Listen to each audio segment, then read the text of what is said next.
Hare Krishna. Welcome, dear devotees. Thank you so much for joining us. We are back here again, continuing our celebration. We are celebrating this wonderful Sri Chaitanya Charitamrita for the upcoming 5 weeks up until Gaur Purnim. And you heard, we had His Holiness Radhanath Swami Maharaj come and inaugurate this event. We had Giriraj Swami Maharaj. We had an event with Chandan Yatra Prabhu. And we have an amazing line of speakers and devotees who have dedicated their lives to the movement of Srila Prabhupada. And today we have with us His Grace Vaisesika Prabhu. Vaisesika Prabhu, please accept my humble obeisance. Hare Krishna. So nice to be with you. Thank you so much, Govinda Priya. Thank you so much, Vaisesika Prabhu, for accepting our invitation and sharing your time with us. It's such an honor to welcome you on this platform.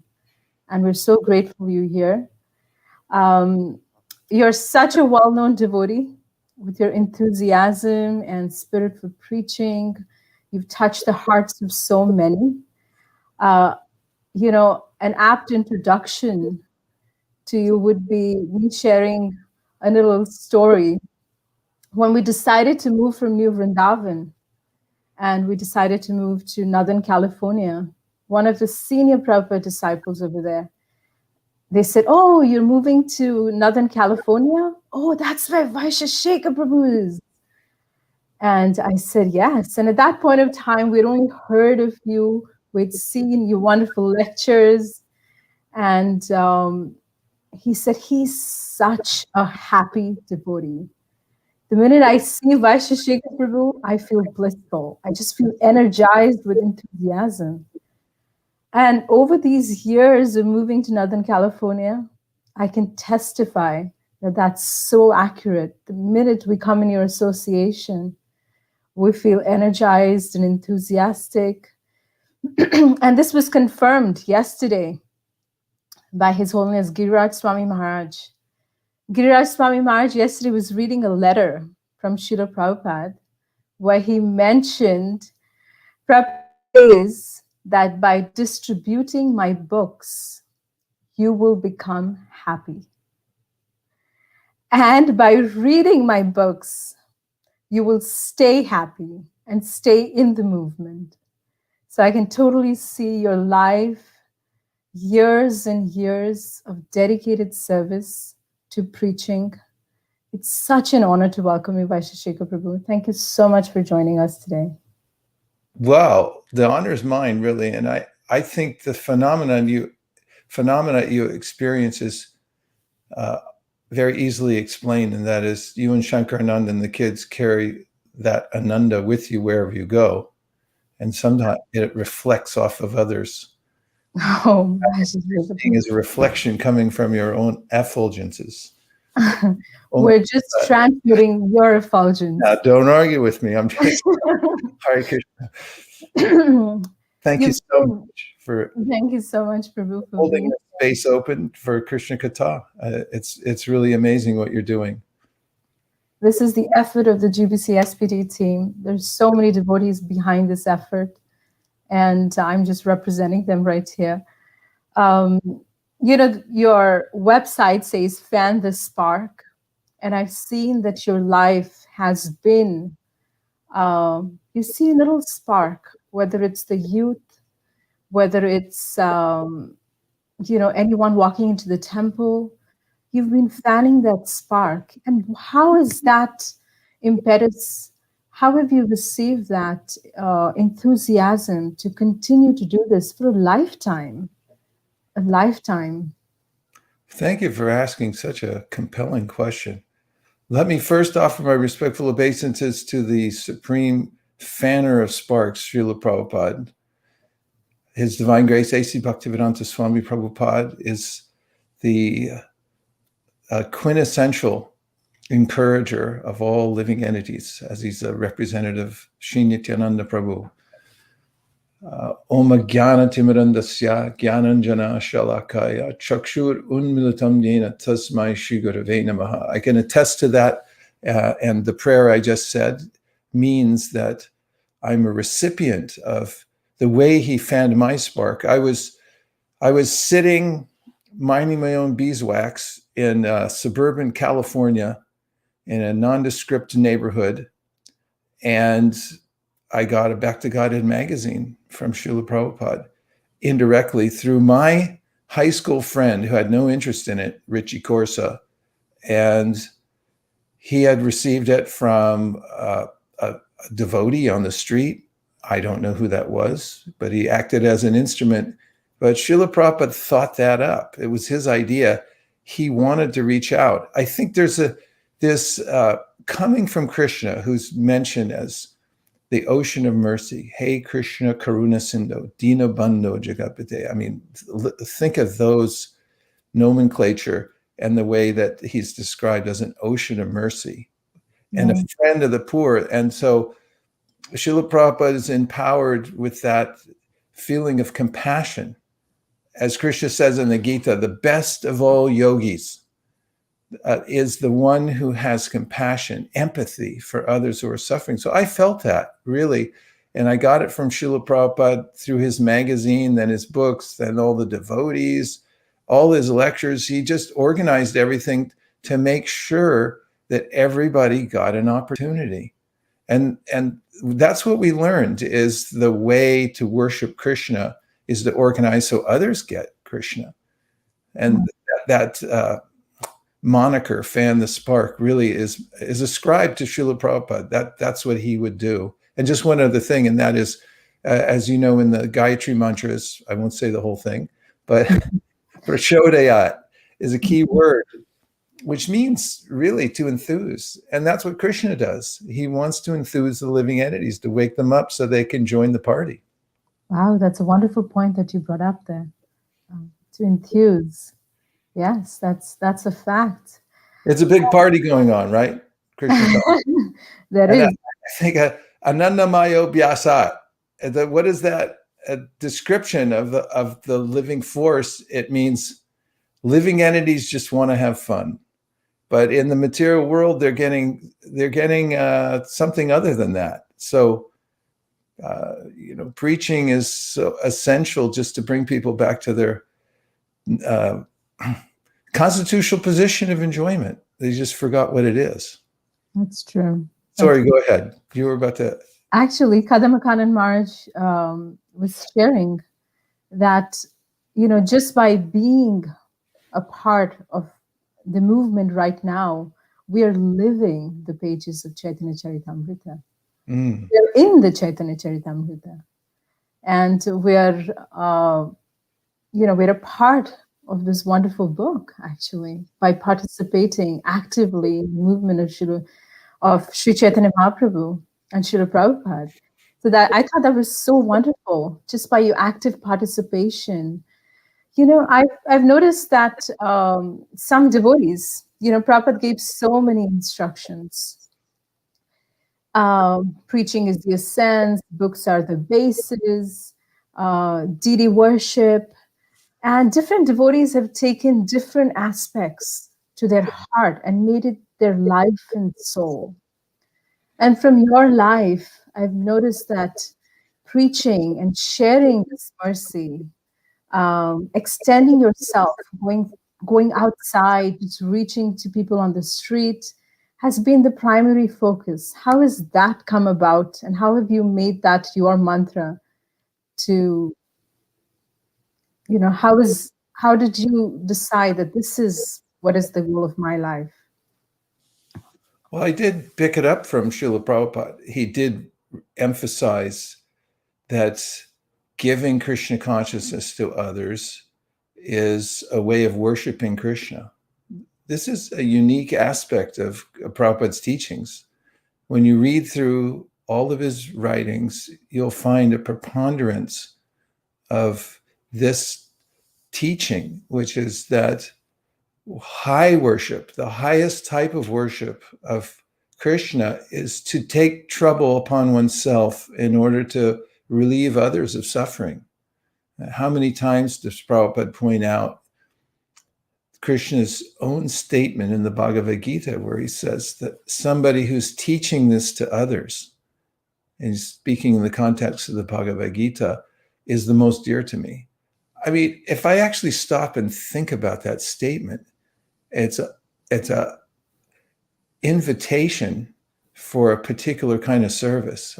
If you say, people who do this, if you're at your house, Govinda Priya Mataji, and you say, to your kids, the ones who clean up the kitchen in this house are the most dear to me. And then, your kids will go, okay, I know what to do. So Prabhupada points this out again and again, that Krishna is inviting us to reach out to others. And then there are very profound statements from our previous acharyas that Srila Prabhupada brings out. For instance, here's one that comes to my mind, and that is that he says, Srila Jiva Goswami says that if you're worshiping Krishna, but it doesn't include giving others the opportunity to take to Krishna consciousness, the kind of worship you're doing is compared to doing a fire yajna, but you're pouring ghee into ashes. The result.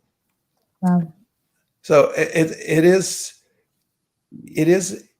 really an essential part of our sadhana. The practice that we do is to attract Krishna's attention, excuse me, and his mercy. And so there's a way to do that, and that is, the life of the Goshtinandi. Here's a concept. Yogis, bhajanandis, they take trouble to isolate themselves, to go into seclusion. Yogis go into caves. In fact, Prabhupada writes, doesn't he, about how yogis sometimes take austerity as sitting in a ring of fire or in freezing cold water in the winter, just to separate themselves from their bodies, right? Yeah. Goshtinandis, they go into the big cities and towns, Allah Prahlad Maharaj, who says, I don't want to go to the forest. I want to go to the big cities and towns where all the people are, so I can help them.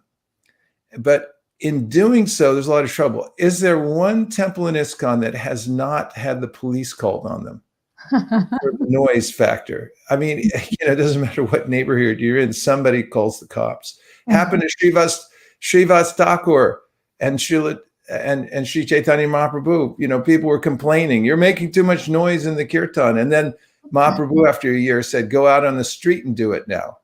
And people said, have some respect for other people. And they called the cops. So there's a little trouble in spreading the Krishna consciousness movement, because everyone's going, hey, wait a minute, leave us alone. We want to watch television. And, different cultures react to it in various ways, but there's always some trouble that we take.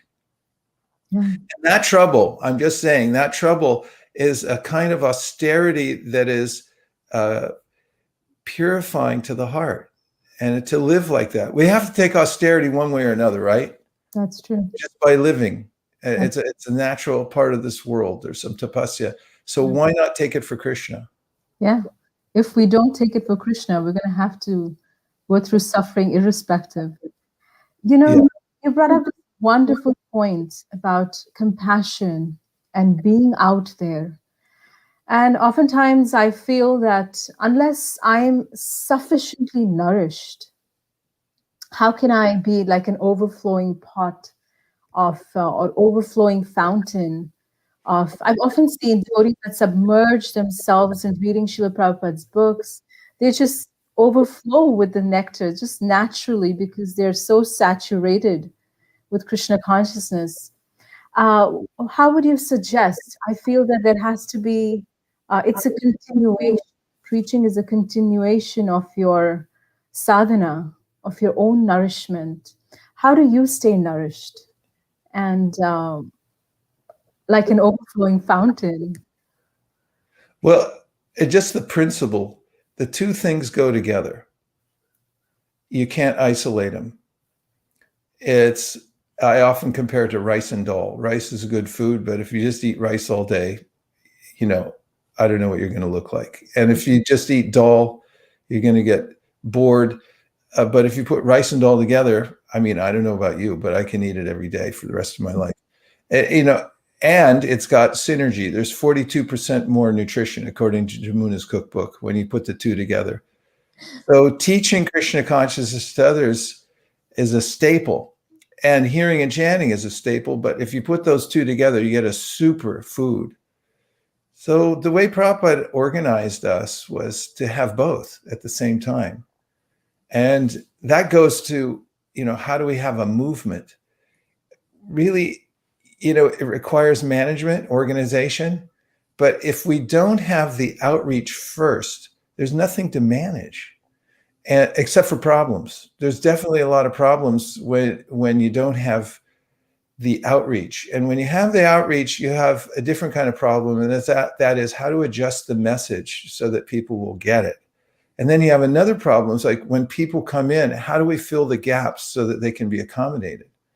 And I also find that when people go out, even new people, for the first time, they go out and experience the joy of venturing into the great unknown known as the public and offering people Krishna consciousness.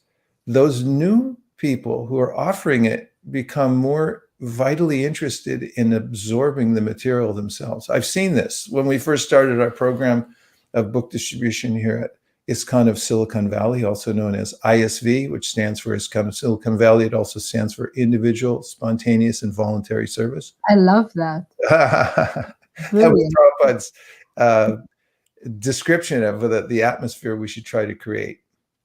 Well, I saw some very new devotees go out on the party, the book distribution party, and they came back and they were exhilarated, and they said, we want to start a reading group because we distributed these and we only read a little bit, but we'd like to read the whole thing. So you get an appetite for hearing and chanting from the service itself. So when you put the two together, it's hand in glove, right? Right. It's like a circle. You know, you go out, do some service. The other day in a conversation with Nirakula Prabhu, she was mentioning, she said, I was trying to do some service to repay my debt, and I was even more indebted. So it's that kind of a chain, you know, you do some service, get inspiration, and then you're, we're getting some questions from our audience. Now you're talking. I want to hear what the audience has to say. So someone here is saying, those who are introvert, shy, how do they engage in preaching activities? Well, you know, St. Francis once said, reportedly, that to his disciples, he said, you should preach all day long, and sometimes you should even say something. So the best way to teach is the only way to teach is by example. And so if you set an example, then it's a way of teaching in general. And there are various ways that I find that devotees who are shy, that they're, for instance, Gauri Dasi, in the new book by Prabhupada's daughters, Bond of Love, that you're featuring Bond of Love, excellent book. I believe everyone should read that to get a feeling for Prabhupada's heart of compassion and the way he interacted in loving ways with his devotees, and specifically his spiritual daughters. Gauri Dasi, who is a great warrior and champion of book distribution, describes herself as the consummate introvert.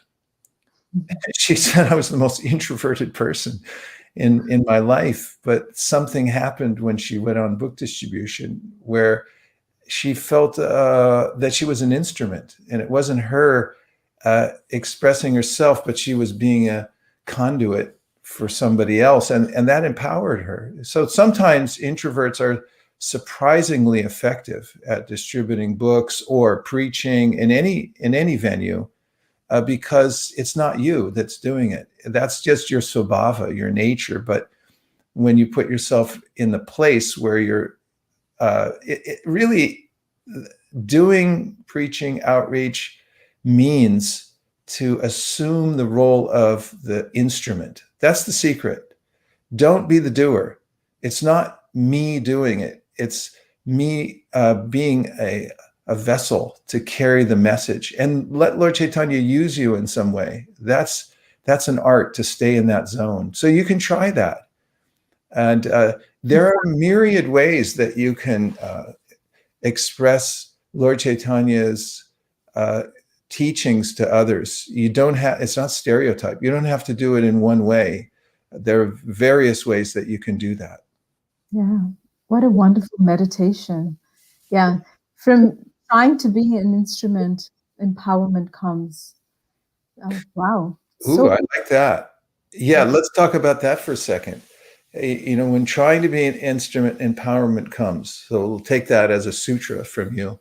And, you know, Daivihi esha gunamai, or Krishna says in the Bhagavad Gita, Mahatmanas tumam parta daivim prakritim ashrita. There's a divine energy. And Mahatma, what is a Mahatma? Is a great soul. It's a big soul. Big soul means a giver. Someone who wants to give to others, give others the opportunity. The opposite is somebody who's a miser, who keeps it for him or herself. So all you have to do is think in ways like, how can I give to others? And it doesn't, you don't have to have a beard or a turban or you know, any of the trappings. All you have to be is nice and be a giver. Just be a giver and think, how can I give this to others? You know, if you're introverted, start with your pets. You know, it's like,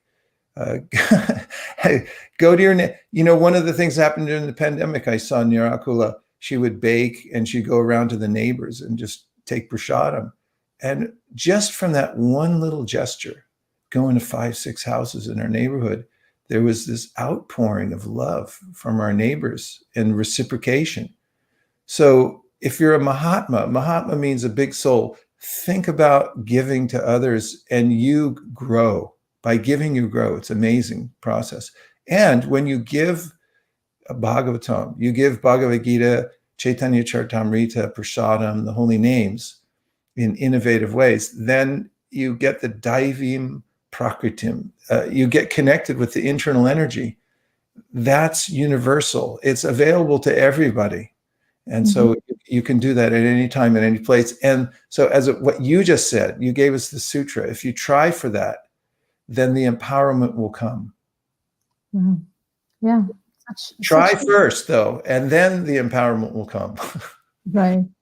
So that brings me to another thought, that oftentimes, you know, we become, after years of practicing Krishna consciousness, you're in that comfort space. You do your preaching, you know, with those comfort, where it's comfortable. But going out on the street, in a random neighborhood, is oftentimes, you know, and I've heard from you that devotional service begins when you're out of your comfort zone. Can you elaborate a little bit more on this, and how do we, you know, on a daily basis, make this effort to be a little stretch, to practice and be grateful for what we've received by sharing it with others? Yeah, all suffering comes from the mind. And there's a way I isolate myself from the bliss of the world by staying in a little compartmentalized space in my mind, thinking this is reality. But when I go out to teach Krishna consciousness, or when I stay in, you can stay in and teach Krishna consciousness. It doesn't mean you have to go out on the street. Any way you do it, that you extend yourself a little bit, then there's a way in which I come out of the limited space of my mind. There's a kind of tyranny from the mind that tells you, don't do this, don't do that. You'll be harmed. You know, the environment in the material world is so much about defense. I have to protect what I have or I'll lose it. And when I actually try to give what I have, this was the lesson of the Panchatattva. This is in the Sri Chaitanya Charitamrita. They just, it's described, they plundered this storehouse of love of God, rendered poetically that they took the teachings and the holy name and everything they were learning from Chaitanya Mahaprabhu, and they gave it to as many people as possible. And what was the result? It expanded. Mm-hmm. That's amazing, because it's counterintuitive to what we learn in the compartmentalized recesses of our mind, or in materialistic society, is that you have to, everything's scarcity. Right. When I studied economics, the first statement in the economics book is that the study of economics is based on scarcity. Scarcity of resources, supply and demand. Money is called dollar votes. You only get a certain number of those and you can vote with, and so forth. But in the spiritual world, it's expansive. So this material conditioning that I'm trying to hold on to my body. In fact, in the Yoga Sutras, abhiniveshita means it's one of the kleshas, or the sufferings of the mind, which is I'm trying to hold on to my life, my supposed life, which is my life situation around me. I want to hold it. I don't want it to change. I want to keep everything I have. You can't. You can't even keep this body together, and everything else will just flow out of your hands. But it's a miracle that when you change that by Sankirtan and you say, I'm going to give what I have for the greater good, then somehow or other it expands in your life. And so you realize that when you go outside is the comfort zone, so-called comfort zone, it's not.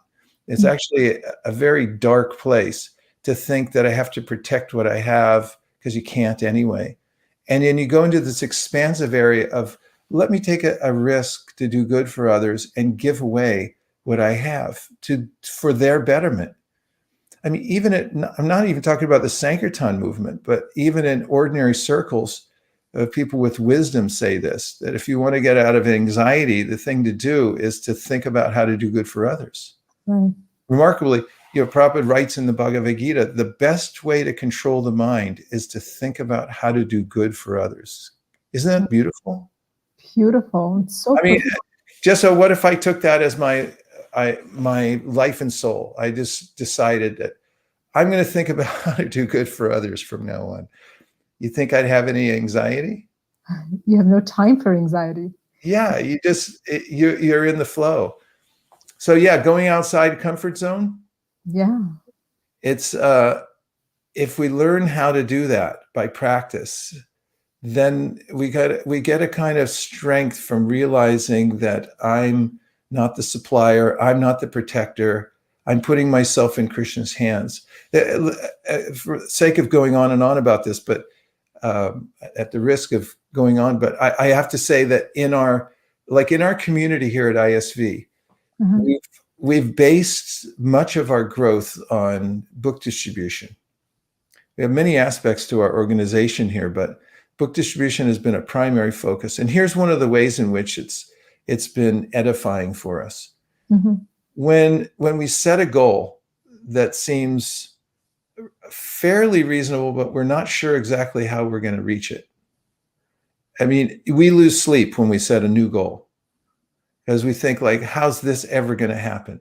And then when we methodically but dispassionately work towards the goal, and we find out every single time, we've never missed a goal here ever over the last 20 years.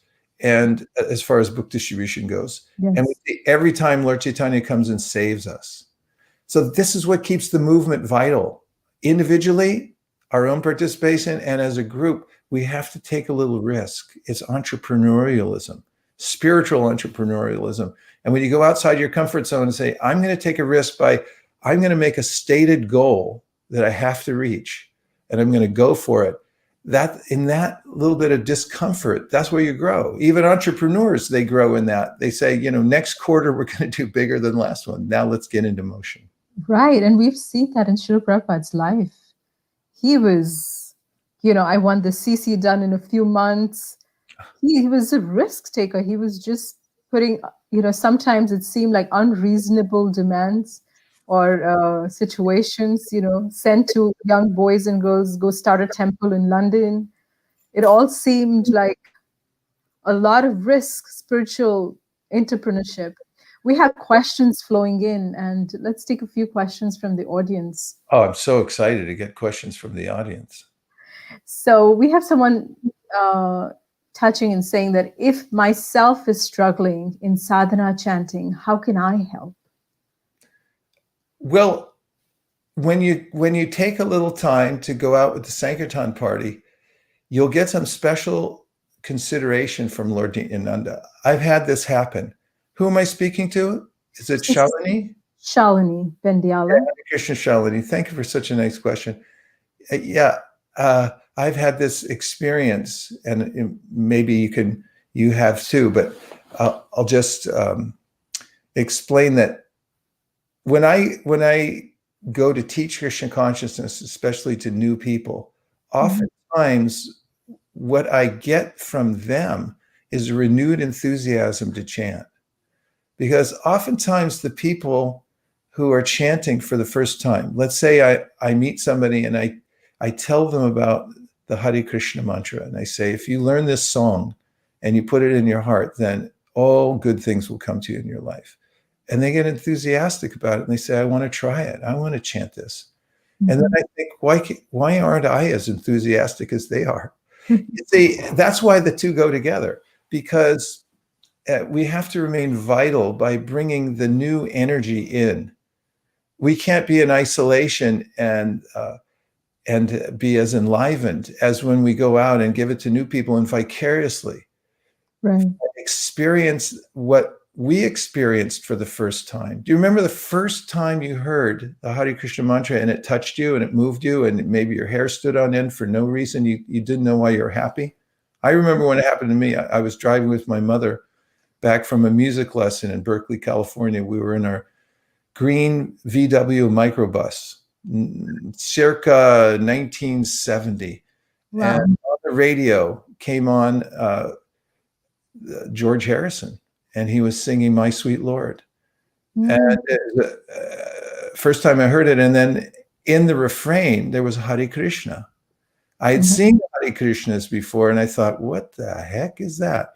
But when I heard George Harrison singing, suddenly my hair stood on end. I said, okay, I'm a Hare Krishna. It was such a transformative experience that it was like eating when you're hungry and you know you're satisfied. So in the same way, when you give it to others, when you take the trouble, even if you're struggling in your chanting, you give it to others, you'll see their enthusiasm. You'll experience through them that same initial contact with the holy name. You go, yeah, I want that, I want that, I want that. And then when you go to chant, you will remember that. And not only that, as we said before, as I said earlier, you're pleasing Krishna. Lord Nityananda does this work himself. Keep in mind, he's Balaram. He's Krishna, the first expansion. He goes door to door. And if you go out and try to give it to people who don't have it, then he'll give you special mercy in your chanting. It's a great secret how to stay afloat in Krishna consciousness. The two things together, going out, giving to others, and then taking it in yourself. Perfect. It seems like a complete package there. It's the perfect food. It's the superfood. Rice and dal, 42% more nutrition. Superfood, fantastic. Super supplement. Yeah, we in the initial days when I was, I asked some devotee, I have no enthusiasm to read. So he said, okay, then start preaching. I was like, does that even make sense? The minute you start preaching, you're forced to read. You have to speak something and you're reading. And that I thought that was the most effective way to start reading. And that's the same point that you brought out. And it does work. And Shalini says, thank you so much, Maharaj. Thank you for such a nice question. It's really important. Let's take a few more questions here. How do we continue if we do not get any reciprocation? Yeah, that's hard. And who's this from? Arjit Rai. Oh, Haribol Arjit Prabhu. Yeah, well, it's illegal not to get reciprocation. We should try for it. So, it's funny to say it that way, but in the Sri Upadeshamrita, Rupa Goswami writes that there's a phenomena in practice of devotional service called niyamagraha. So it's kind of balancing. So niyama agraha, it's two words put into one, and it kind of two meanings, whether you hold the vowel in the middle, the long, and where you make it short. So niyamagraha means you're going for the rules and regulations, you're following, but you're not really conscious when you're doing it. And niyamagraha means that you start to slack off on following the process. And when I say the process, especially chanting, and so in our chanting, we have to remain in a conscious state, be really aware of what we're doing, that this is the most important thing that we could possibly doing anywhere in the universe while we're doing it, while we're chanting Hare Krishna. Mm-hmm. And we should lean into it. So I advise, when you do your practice every day, do inspirational sadhana. Go for at least one drop of inspiration. That's what your goal should be. Not to get it done. I'm not saying that's what you do, Arjit Prabhu. I'm just saying for myself. I try not to do it just to get it done because it's there, but I have to lean into it and get at least one drop of inspiration. And this is an example that comes to my mind. When I do Govardhan Parikrama, oftentimes in certain sections on the Parikram trail, there are people who come up and beg. And the ones that beg really hard, I always give something to, no matter how fast I'm going. Because why? They asked me. They put out their hand and they asked really hard. And also the ones that I perceive are actually really needy. You know, they're not faking it in some way, because some people put on fake scars and stuff like that. But so when Krishna sees that we really want it, if we can lean into it like that, like, Krishna, I don't have anything. I didn't get anything. I'm the one that was left out. I'm the runt of the litter here. You know, if you could show me a little consideration, because I'm a mercy case, just be a mercy case, and then really beg for it really hard. And if you can get one molecule of reciprocation from that, it makes your whole life, what to speak of your day. So I just, it's there. It's there. It's just we have to tune in with our attitude in the right way, and then we can get it. And I'm not saying it's easy. I'm just saying that's what's necessary. And you can do it. You're a living entity, part and parcel of Krishna. You got it. You got it in you. Go for it. Such a brilliant answer. Thank you so much, Vaisesika Prabhu. Really touching. Here, some devotee here is asking, why do you think preaching is the ultimate humanitarian work? And how can the message of Sri Chaitanya Charitamrita resolve all conflicts? Wow, what a well-structured question. Okay, why is it the ultimate humanitarian work? Well, humans won't be satisfied unless they get a connection with Krishna. They really won't. It doesn't matter what you give them. I was listening to a series of admissions from rich people, rich and famous people, and they're all saying how depressed they got when they got rich and famous. Because they said they always hoped that when they got rich and famous, they'd be happy. And then when they were rich and famous and they weren't happy, there was no more hope even. At least poor people have a hope that they can be happy in the future, and that's what keeps them going. So human beings need to feel a connection with our original divine conscious source, Krishna, in order to be happy. That's the theory we're working on. That's according to the Vedas, an axiomatic truth. That's the basis of yoga, is that huge or connection. So without that, no matter what type of development one makes in one's life, no matter what kind of food you get, what kind of house you live in, although there's a hierarchy of needs, I mean, we can't deny that human beings should have some basic standard natural way to live so that they're not in penury. However, even when they have the basics, it can't be happy. There's not even a molecule of happiness. without connection to Krishna. And whatever resources you give people will diminish in time. So when we give an opportunity for that connection to Krishna, it's a quite natural connection. Sanitya nitya sambandha prakritischa paraivasa. Brahma Samhita says it's the most natural thing in the world. We have an eternal kinship with Krishna. So when we remind people about of their kinship with Krishna, then they naturally can feel connected and happy through that process. And otherwise, the human life is more or less a waste. No matter what kind of development you make, you can make a skyscraper building with 1,000 rooms, well, more than 1,000 rooms. There's probably 10,000 rooms in it. And if in all those rooms, there's no transcendental vibration, it's a waste. You just wasted all that steel and cement and glass. It's a total waste. And not only that, everyone coming in and out of that building is in anxiety. They're not happy. They can't be. It's impossible. So if you give them a little Krishna consciousness, you've done them the greatest favor. So human life has a purpose. The purpose is to become conscious of our friend Krishna and to be able to use life to go back to him. And minus that, people won't be happy. So that's why it's the greatest humanitarian service. You're giving the best thing. Perfect. The second part of that, I forgot. So the second part of the question was, how can the message of Sri Chaitanya Charitamrita resolve all conflicts? Did Shamasaki write that? It sounds like a Shamasaki question.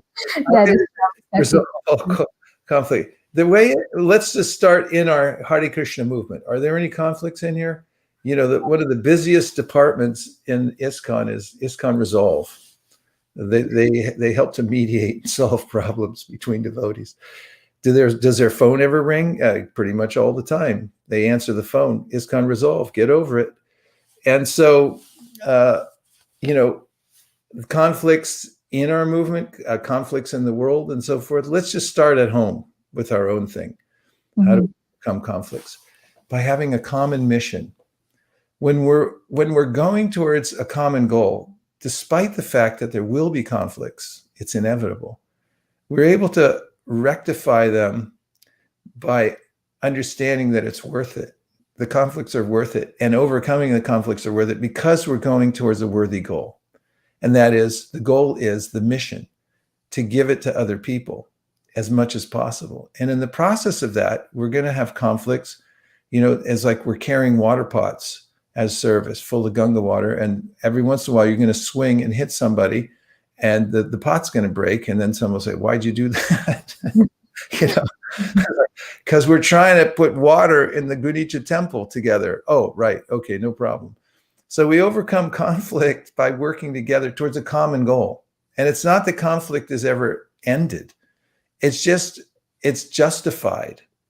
And if you don't have a common goal, if you're not working towards doing good for others in a humanitarian effort, first of all, it's as boring as anything. You know, life without taste in bhajan, and then without the taste of spreading the movement, you just morose. It's horrible. And then in a movement where we're not working towards doing good for others, we're not on the mission and taking risks where we feel a little exhilarated because we're outside our comfort zone, then what we've got is a plateau. We're managing on a plateau. So we try to manage, we try to train people to be managers, but for what? What are you trying to do? That's the big question. So when you know what you're trying to do, the mission, and then you go for it, then leaders emerge, and then you can train them, and then they know where they're going. And so the solution that Prabhupada gave us towards overcoming conflicts, number one, is don't think conflicts will ever be overcome. They won't, because we're individuals and we all have our individual natures and we're going to disagree.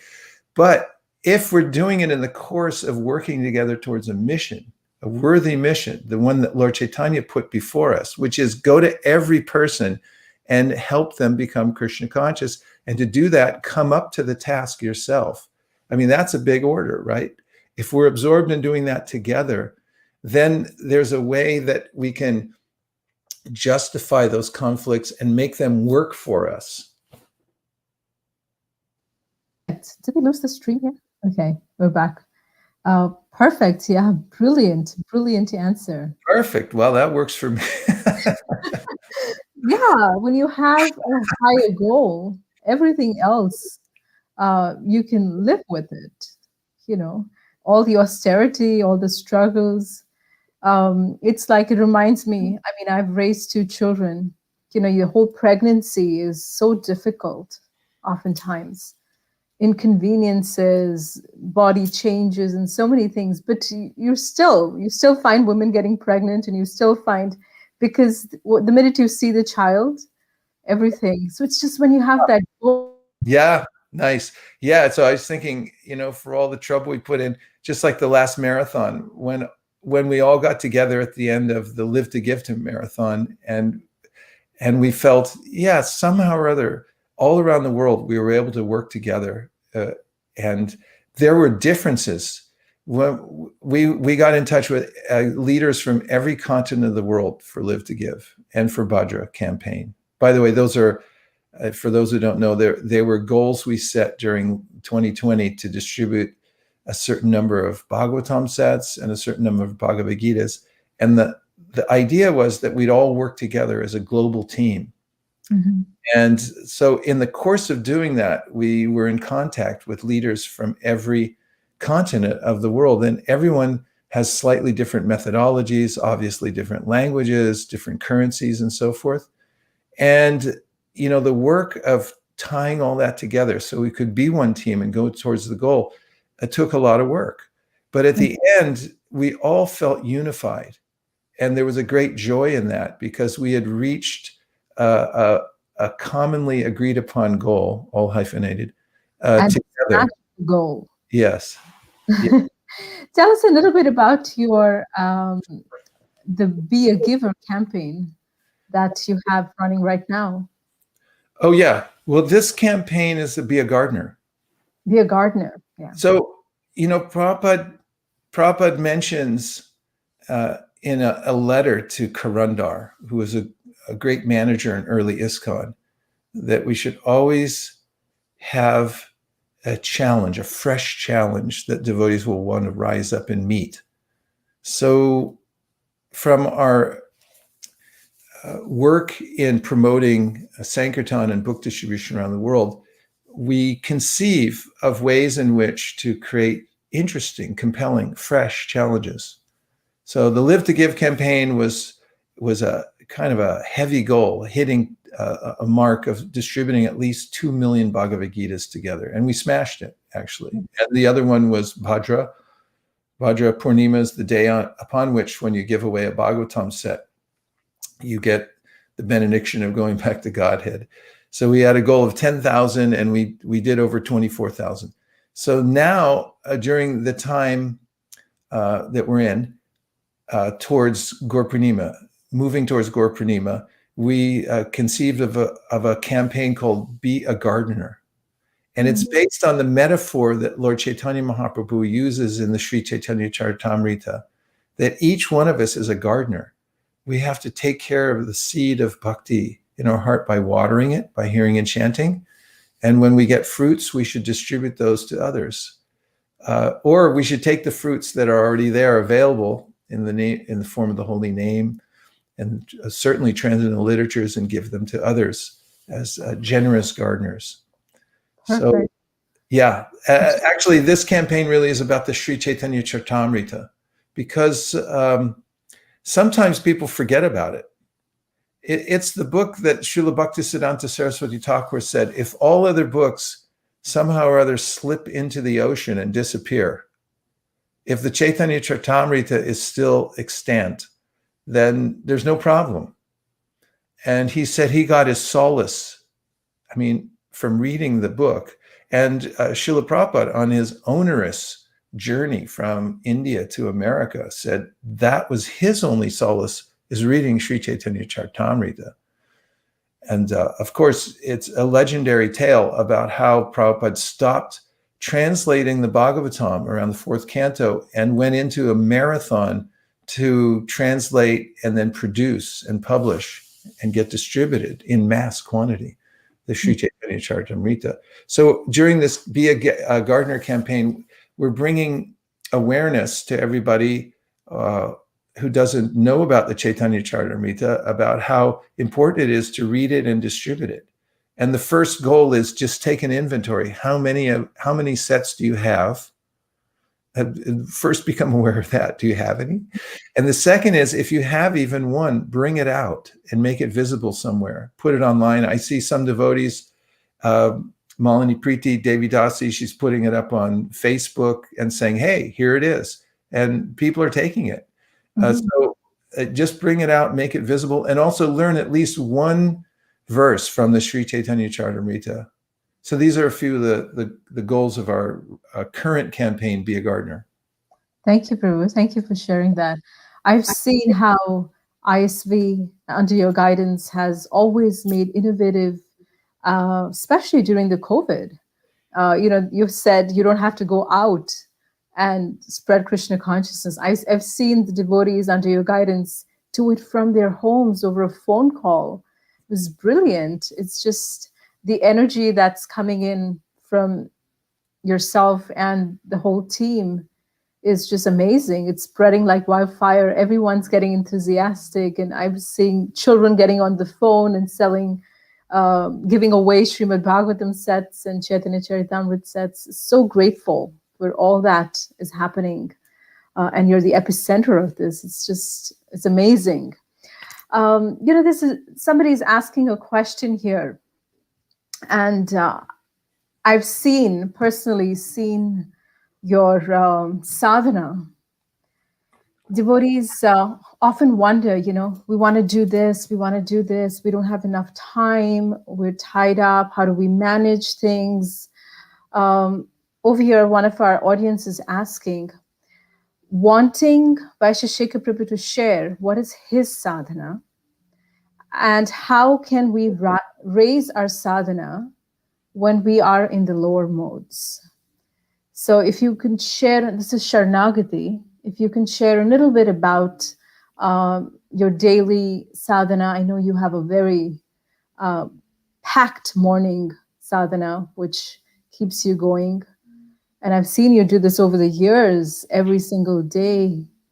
And I think that really sets the mood to be able to emanate this kind of energy and positivity into your practice. Please share a little bit about some practical tips. Yeah, and Shamasaki is saying, especially in the Grihastha ashram, she is asking. Yeah, thanks for the question, Sharanagati. This is a perennial question because every day we're a new person. The person I am at night when I go to sleep isn't the same one who wakes up in the morning. And that's why we do sadhana every day, because we have samskars or impressions, latent impressions within our mind that can be reactivated at any time. And how far does our collection go back? Through millions of lifetimes. In our subconscious mind, we have developed proclivities for certain kinds of listening habits, certain kinds of eating habits, and so forth. And although we have a human form, we still have those collection of impressions within our mind. And they are demanding. Rupa Goswami described kama adinam katina katita palita durnideshas. They're like bad masters. So in any discipline, we have to find what are the basics and really stick to them every day. So what I recommend for grihastas especially, you don't have the benefit of forced efficiency being in an ashram where everybody up, the mop's coming at your head if you don't get up and go to Mangalar. But if you're at home, help yourself by finding out what are the most essential practices that you should complete every day before you do anything else. This is one principle that has helped me over the years. As an example, reading from Prabhupada's books to me is essential because it helps me to deal with the world and the complexities of it, what to speak of my services in ISKCON, which can be quite demanding and really kind of overwhelming in some ways. I mean, problems come up in different fronts that, like, how are we going to get out of this one? Mm-hmm. And when I read Prabhupada's books, then I get a reassurance that, wait a minute, it's a spirit. All the solutions are spiritual ultimately, and be humble and pray to Krishna and work at this. Obviously, use every technique that's offered to you, but that's the basis of it. And you're reminded of that. I'm reminded of that when I read Prabhupada's books. And chanting good japa is a perennial endeavor. We have to try again every day. Don't assume that, okay, I did well yesterday, I'm going to do well today again.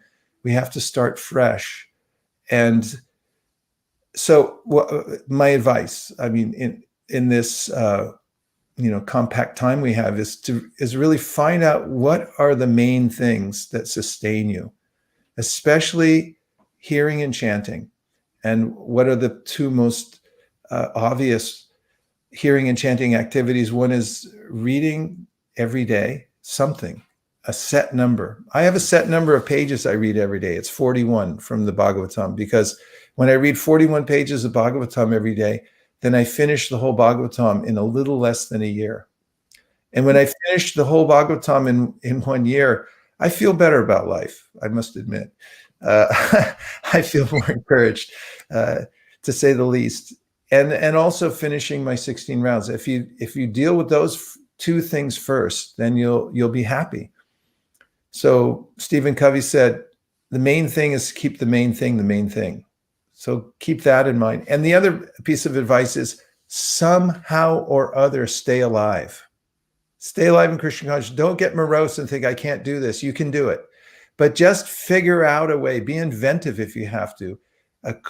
Scratch, crawl, cry, do whatever you have to do, but stay alive one way or another. Because if you just do that, somehow or other stay alive in Krishna consciousness throughout this lifetime, Krishna will claim you at the end and say, okay, this person did what he or she could to stay alive.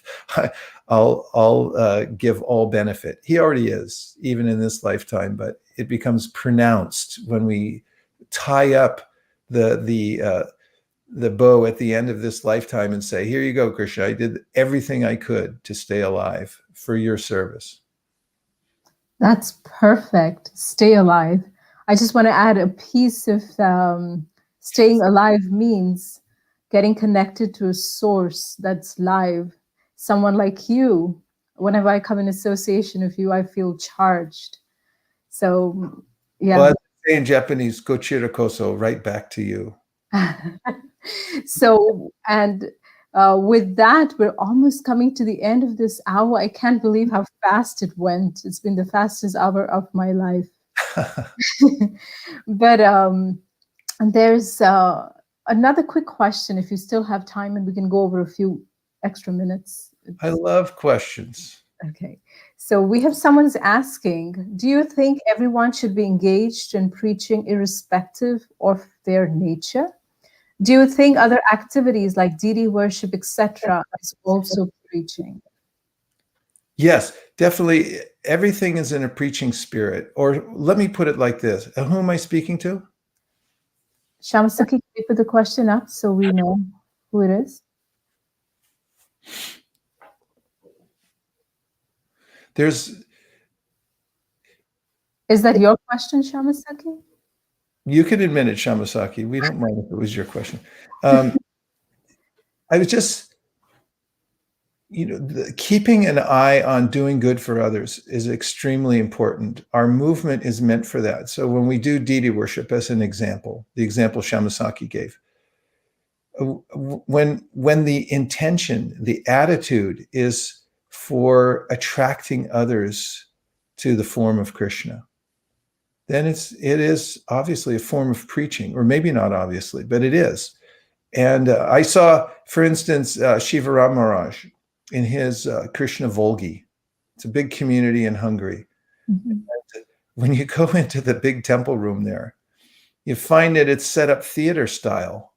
There's chairs in the temple room. Why? Because busloads of people come in, and the devotees bring the tour in, they sit them down, and they say, here, this is Radha Govinda and Radha Shyamasundar. And this is God, and they explain. And then there's a fan, they can pull the handle, and a peacock fan fans the deities.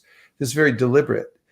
And so when we're very deliberate in the way we organize our services so that we feel part of the machine that's giving mercy to others, then we'll feel satisfied. And it all fits together well in that mood and that spirit. So yes, all aspects of our Krishna consciousness movement are part of Sankirtan, of together glorifying the Lord and bringing more people. Here, I'll just read for the finish a statement Prabhupada writes in the Chaitanya Charitamrita Adi Lila, chapter 9, the desire tree of devotional service. He says, this is the sum and substance, and this is the verse, not considering who asked for it and who did not, nor who is fit and who is unfit to receive it, Chaitanya Mahaprabhu distributed the fruit of devotional service. Purport. It's a short one. This is the sum and substance of Lord Chaitanya's Sankirtan movement. There's no distinction made between those who are fit and those who are not fit to hear or take part in the Sankirtan movement. Mm. It should therefore be preached without discrimination. The only purpose of the preachers of the Sankirtan movement must be to go on preaching without restriction. That is the way in which Sri Chaitanya Mahaprabhu introduced the Sankirtan movement to the world. You could take that as your mission statement, and if you do, you won't lack for excitement in your life. You'll feel happy, you'll be connected, and in the end, you'll go back to Krishna Loka, because by worshiping the lotus feet of Lord Chaitanya Mahaprabhu, naturally love for Radha Krishna awakens within your heart. Just be a das to Lord Chaitanya, follow his instruction, and you'll get Raganuga Bhakti. You'll get Raga Bhakti. You'll follow in the footsteps of the residents of Vrindavan.